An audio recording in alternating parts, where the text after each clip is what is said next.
حضرت سعید بن مسیب رحمۃ اللہ علیہ اپنے والد مسیب رضی اللہ تعالیٰ عنہ سے روایت کرتے ہیں کہ حضرت علی رضی اللہ تعالیٰ عنہ کے ہمراہ ہم لوگ مدینہ کے قبرستان میں گئے۔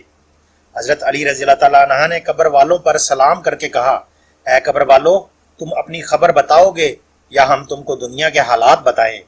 مسیب رضی اللہ تعالیٰ عنہ کہتے ہیں کہ ہم نے قبرستان سے وعلیکم السلام کی آواز سنی اور یہ جواب سنا کہ اے امیر المومنین، آپ ہم کو دنیا کی خبر دے دو کہ ہمارے بعد دنیا میں کیا ہوا۔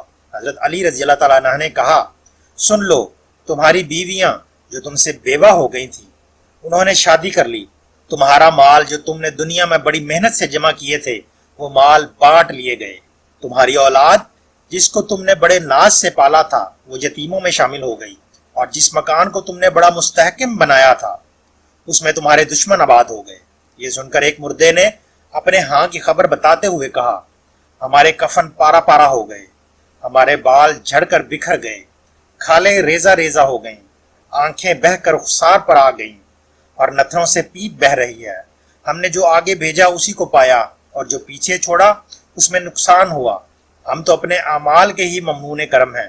حضرت ابن عباس رضی اللہ تعالیٰ عنہ فرماتے ہیں کہ روح جسم سے جھگڑا کرے گی اور کہے گی تو نے سب کچھ کیا، اور جسم کہے گا تو نے مجھے حکم دیا اس لیے میں نے برائی کی، تو نے جس کو اچھا بنا کر دکھایا میں نے وہی کیا۔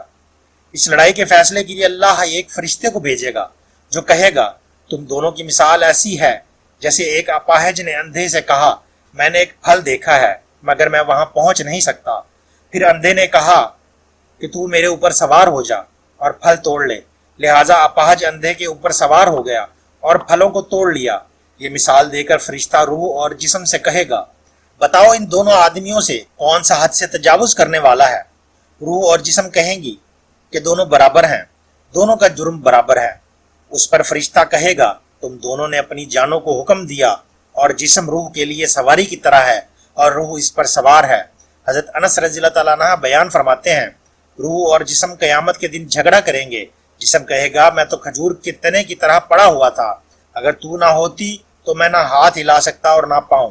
روح کہے گی میں ایک ہوا تھی، اگر جسم نہ ہوتا تو میں کچھ کرنے کی طاقت نہ رکھتی۔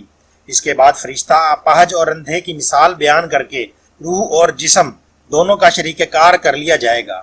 یہ واقعات جو آپ کے سامنے بیان ہوتے ہیں جن کو ہم روزمرہ کی زندگیوں میں سنتے ہیں، ان کا مقصد یہ ہے کہ اللہ ہم کو خبردار کرتا ہے کہ اے لوگو، مرنے کے بعد تمہارے ساتھ کیا معاملہ ہوگا۔